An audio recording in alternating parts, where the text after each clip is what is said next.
नमस्कार बच्चों, मैं आपकी हिंदी की अध्यापिका आज आपको रचना प्रसून का लेसन 3 पढ़ाऊंगी, जिसका नाम है शब्द विचार। शब्द विचार किसे कहते हैं? जैसा कि हम सभी जानते हैं, मनुष्य को अपने मन के भाव और विचार प्रकट करने के लिए भाषा की आवश्यकता होती है। भाषा वाक्यों के मेल से बनती है और वाक्य शब्दों के मेल से बनते हैं। शब्द वर्णों के सार्थक मेल से बनते हैं। इस प्रकार वर्णों के सार्थक मेल को शब्द कहते हैं। जैसे कि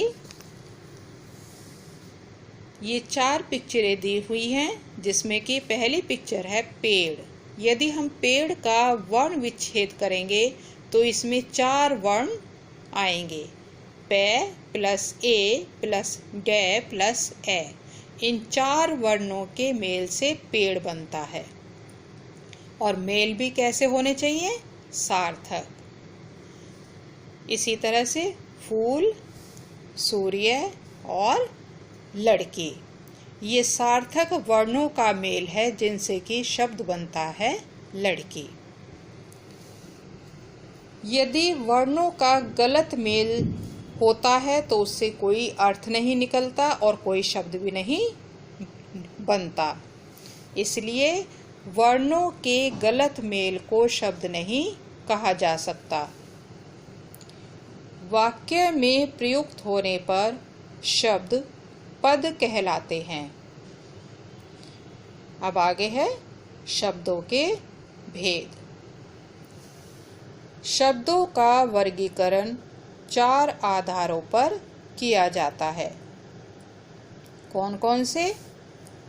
नंबर 1 उत्पत्ति के आधार पर, नंबर 2 रचना के आधार पर, नंबर 3 प्रयोग के आधार पर और नंबर 4 अर्थ के आधार पर।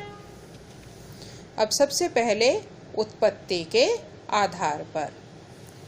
हिंदी भाषा में शब्दों की उत्पत्ति 4 प्रकार से हुई है।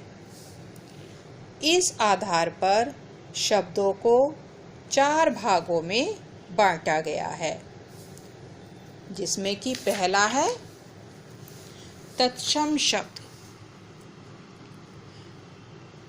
तत्सम शब्द तत् प्लस सम शब्द से मिलकर बना है। तत् का अर्थ है उसके और सम का अर्थ है समान, अर्थात उसके समान। संस्कृत के वे शब्द जो हिंदी में बिना किसी परिवर्तन के प्रयोग में लाए जाते हैं, तत्सम शब्द कहलाते हैं। जैसे अग्नि, सूर्य, छात्र, कार्य आदि। नंबर 2 तद्भव शब्द। यह शब्द तद प्लस भव शब्द से बना है। इसका अर्थ है उससे पैदा हुआ। ये शब्द संस्कृत शब्दों के रूप में कुछ बदलाव के साथ हिंदी भाषा में प्रयोग होते हैं। जैसे दिन, दही, कान, सा आदि। नंबर 3 देशज शब्द। देशज अर्थात देश में उत्पन्न शब्द। देशज शब्द उन्हें कहते हैं जो देश में बोली जाने वाली विभिन्न भाषाओं तथा बोलियों से हिंदी में आए हैं। ये शब्द साधारण बोलचाल में प्रयोग किए जाते हैं। जैसे सड़क, लकड़ी, बिल्ली, पैसा, रोटी, गाड़ी आदि। नंबर 4, विदेशी शब्द। दूसरे देशों की भाषाओं से हिंदी में आए शब्द विदेशी शब्द कहलाते हैं, जैसे चाकू, कार्टून, गमला, कॉलेज, जमीन, औलाद, जन्नत, पटाखा, चाय, लीची आदि। नंबर 2, रचना के आधार पर। रचना अथवा बनावट के आधार पर शब्द 3 प्रकार के होते हैं। नंबर 1, रूढ़ शब्द। वे शब्द जो परंपरा से किसी व्यक्ति, स्थान, वस्तु या प्राणी आदि के लिए प्रयोग होते चले आ रहे हैं, उन्हें रूढ़ शब्द कहते हैं। इन शब्दों के खंड करने पर इनका कोई अर्थ नहीं निकलता, अर्थात खंड करने से ये शब्द अर्थहीन हो जाते हैं। जैसे घर, दीवार, चादर, कवि, कमरा आदि। नंबर 2, यौगिक शब्द। योग का अर्थ है जोड़। ऐसे शब्द जो 2 या 2 से अधिक शब्दों के योग से बनते हैं यौगिक शब्द कहलाते हैं। जैसे मिठाई वाला, इसमें 2 शब्द हैं, मिठाई और वाला, तो इन दोनों शब्दों के मेल से बना मिठाई वाला।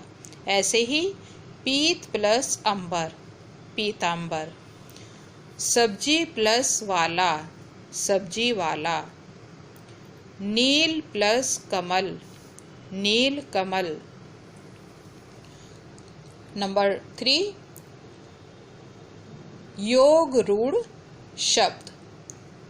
ऐसे शब्द जो परंपरा अनुसार किसी विशेष अर्थ के लिए प्रयोग किए जाते हैं योग रूढ़ शब्द कहलाते हैं।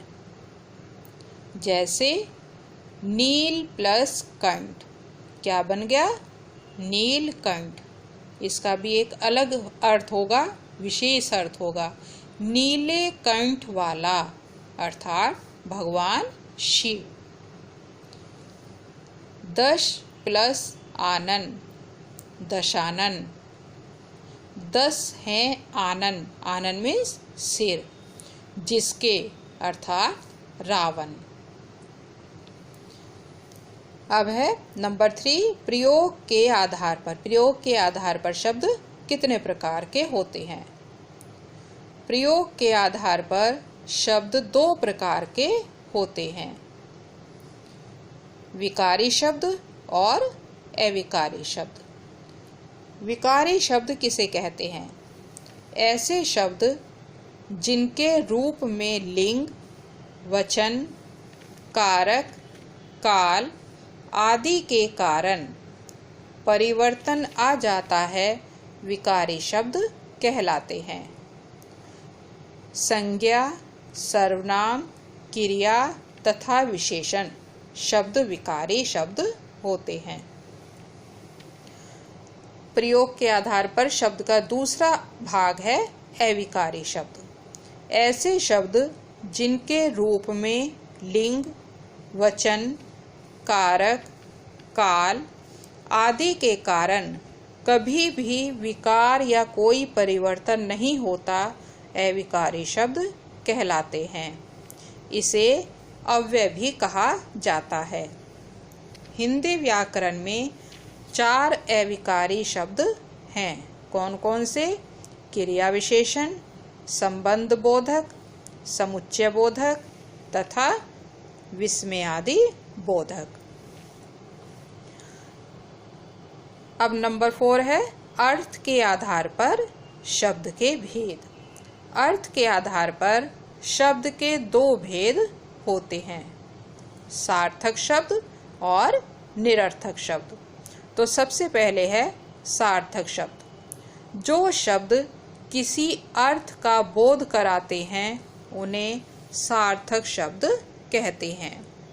जैसे विद्यालय, छात्र, घर, पुस्तक, शहर आदि। अब दूसरा है निरर्थक शब्द। जिन शब्दों का कोई अर्थ ना निकले वे निरर्थक शब्द कहलाते हैं। जैसे कि नाम से ही पता चल रहा है, निरर्थक अर्थात जिसका कोई अर्थ ना हो। निरर्थक शब्द अधिकांश सार्थक शब्दों के साथ प्रयुक्त होते हैं, प्रयोग किए जाते हैं।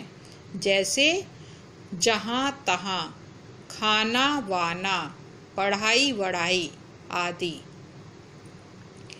इनमें तहाँ, वाना तथा वढ़ाई शब्द निरर्थक शब्द हैं, क्योंकि इनका कोई अर्थ नहीं निकल रहा। तो बच्चों, हमने शब्द विचार में किन किन बातों को पढ़ा? शब्द किसे कहते हैं, शब्दों का वर्गीकरण किन आधारों पर किया जाता है, और उत्पत्ति के आधार पर शब्द कितने प्रकार के होते हैं, रचना के आधार पर शब्द कितने प्रकार के होते हैं और कौन कौन से होते हैं। प्रयोग के आधार पर भी शब्द दो प्रकार के होते हैं, विकारी और अविकारी। इसी तरह अर्थ के आधार पर भी शब्द के दो भेद होते हैं, सार्थक और निरर्थक। तो बच्चों, आज हमने शब्द विचार लेसन का भली भांति अध्ययन किया और आशा करती हूँ ये पूरा लेसन आपको भली भांति समझ आ गया होगा। धन्यवाद।